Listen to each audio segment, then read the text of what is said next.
পাগল মোহন মন রে মন কেন উল্টো পাল্টা বলে, ও পাগল মন মন রে মন কেন মসজিদে না যায় রে, আল্লাহ রে কোন দুনিয়ায় পাঠাইলাই আমারে। বর্তমানের নারী পুরুষ সমান সমান মাপ, লম্বা চুল কাটিয়া আবার মাথায় লাগাই ক্যাপ, আল্লাহ রে কোন দুনিয়ায় পাঠাই লাই আমারে। জিন্সের প্যান্ট শার্ট পরিয়া রাস্তা হাইটা যায়, পোলা না মাইয়া ওইটা সিনা বড় দায়, আল্লাহ রে কোন দুনিয়ায় পাঠাই লাই আমারে। ঠিক কিনা? আছে না নাই? কানে পড়ছে দুল, কপালে পড়ছে টিপ, কাছে যদি যা বলেন বিলকিস আবা কয় না আমি আবুল। আছে না নাই?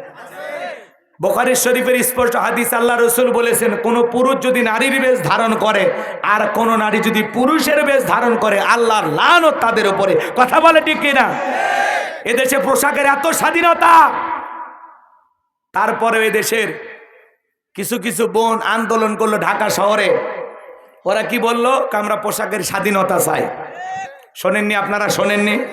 রাগ করছেন মনে হয় না? ওদেরকে জিজ্ঞাসা করলো কেমন পোশাকের স্বাধীনতা? ওরা বলে দাদি নানি ব্লাউজ ছাড়া শাড়ি পরেছিল, আমরাও পড়তে চাই। আপত্তি করি নাই তো, করেছি আপত্তি?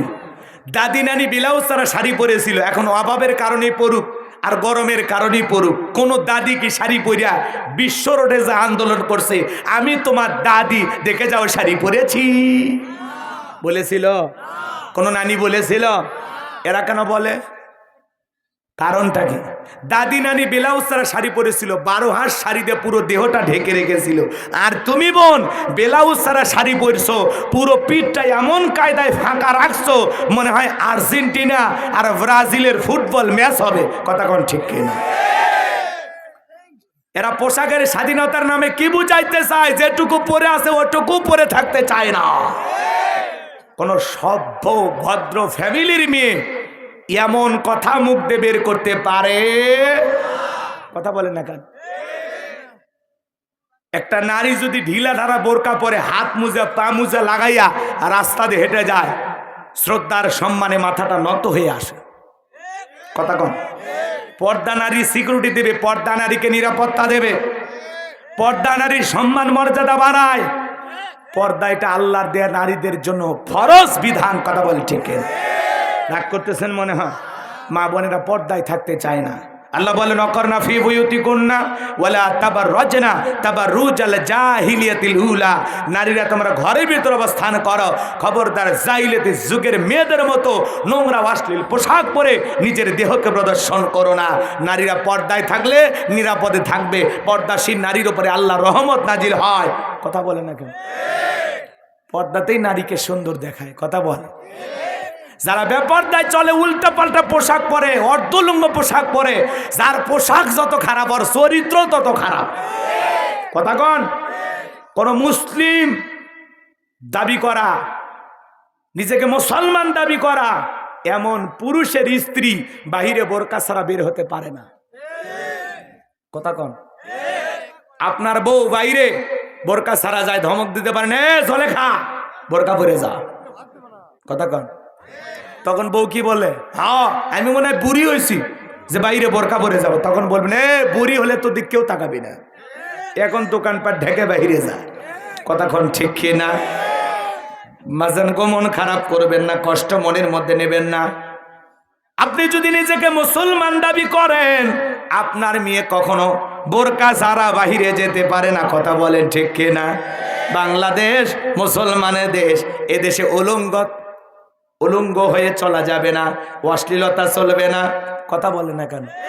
যে সমস্ত মা বোনেরা পোশাকের আন্দোলনের নামে এদেশে রাস্তায় নামে, সে সমস্ত বোনদেরকে অনুরোধ করব, যে দেশের মানুষ পোশাক ছাড়া বসবাস করে, পাসপোর্ট ভিসা লাগায় ওই দেশে চলে যাও। তোমার মতো নারীদের জন্য বাংলাদেশের কুকুরও কাঁদবে না। কিন্তু এটা মসজিদ মাদ্রাসার দেশ, এটা আলেম ওলামাদের দেশ।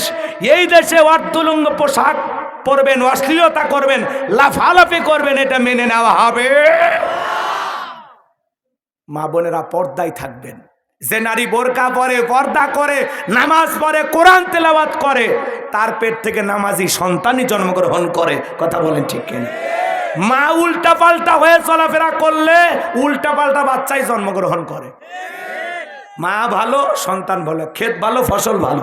আমাকে একটা শিক্ষিত মা দাও, আমি একটা শিক্ষিত জাতি উপহার দেব। কথা বলে ঠিক কিনা? আল্লাহ আমার মা বোনদেরকে পর্দা করা তৌফিক দান করুন। জোরে বলুন আমিন। যদি শেষের সময় হয় মা বোনদের জন্য স্পেশাল আলোচনা করব ইনশাআল্লাহ। তাহলে আমাদের মন খালি ছটফট করে। কথা কন না? নামাজের ব্যাপারে আমরা এত তাড়াহুড়া করি। এক চাচামি এত তাড়াহুড়া করে ওযু করছে, এক ঠ্যাং না ধুয়ে মসজিদে ঢুকছে, টাইসালা মসজিদ পিছলে খায়া, চাচা একদিক লঙ্গি একদিক, তাও বলে আল্লাহু আকবার। মানুষ কয় চাচা লঙ্গি খুলে গেছে, লঙ্গি ঠিক করেন। কয় না, আগে জামাত ধরি। আছে না? নাই নাই। এক মুরব্বী নামাজের মধ্যে দাঁড়ায় খালি মুখ নাড়তেছে, এমন কায়দায় মুখ নাড়তেছে, মনে হয় নামাজের ভিতরে বাপরে বাপ কোন সুরে যে পড়তেছে। চাচা যে দাঁত খোলেনি, এটাই সৌভাগ্য। পরে চাচাকে জিজ্ঞাসা, চাচা কোন সুরেতে নামাজ পড়লেন? কয় বাবা, নামাজের ভিতরে দেখি মানুষ ঠোঁট ঠোঁট নাড়ায়। তা আমি তো কিছুই জানি না, মনে মনে ভাবলাম এমন কায়দায় মুখ নাড়াবো যাতে মানুষ টেরিয়ে না পায় যে আমি কিচ্ছুই জানি না। কথা কন না? আছে না? না আছে না? ইমাম সাহেব আর মুসল্লি একসাথে জহরে 4 রাকাত সুন্নতের নিয়ত বেঁধেছে। হুজুরের 2 রাকাত হওয়ার আগে মুসল্লি 4 রাকাত শেষ। এবার হুজুর জিজ্ঞাসা করছে, চাচা মিয়া, আমার 2 রাকাত হওয়ার আগে আপনার 4 রাকাত শেষ, এত তাড়াহুড়ো করে নামাজ পড়লেন, ব্যাপারটা কি? কয় হুজুর, আপনাদের চর্চা কম। হুজুরেরই বলে চর্চা কম, ওর চর্চা বেশি। আছে না? নাই। আপনারা রাগ করছেন? তাড়াহুড়ো করে নামাজ পড়া যাবে না। এই